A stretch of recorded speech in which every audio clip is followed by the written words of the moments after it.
imagine this, you take the MRT to JB, makan and come back, and all you bring is just a phone and nothing else. In the future, this might be a reality, all thanks to sex. Sex not.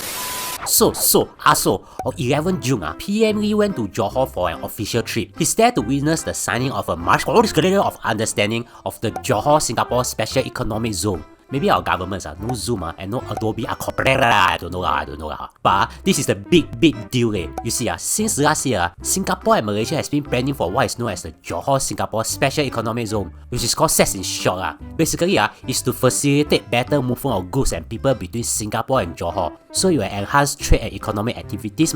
In other words, it's mainly to grow each other's economy, which will benefit businesses in both countries. Not many details about this were revealed last year, except that there have been talks and more talks. However, on 30 October 2023, they say that they are still doing studies and aim to sign the MOU by 11 June 2024.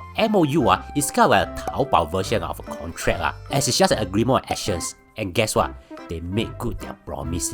With that, we get to know more about the SEZ, and boy, is it exciting.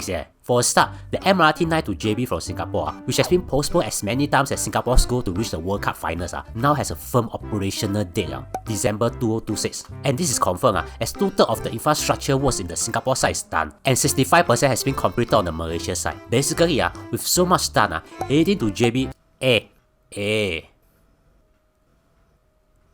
my god.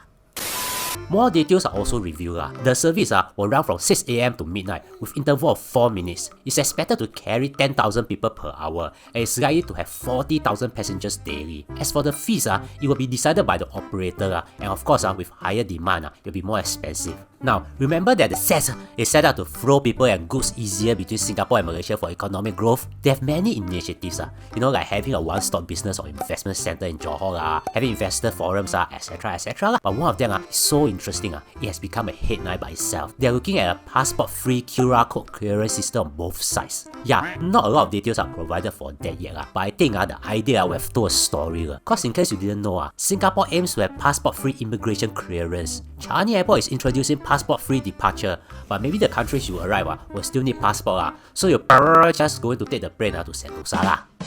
So for us to have passport-free entry to Johor isn't that surprising.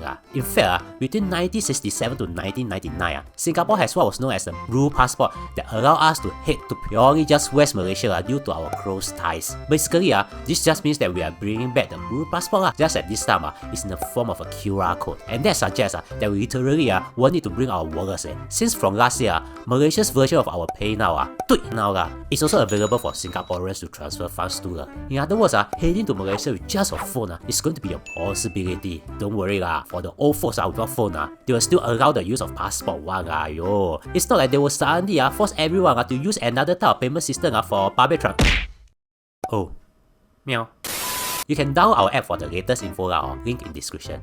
If you think I learned something, consider subscribing, and also watch this video to know about the link between PayNow and TUI now.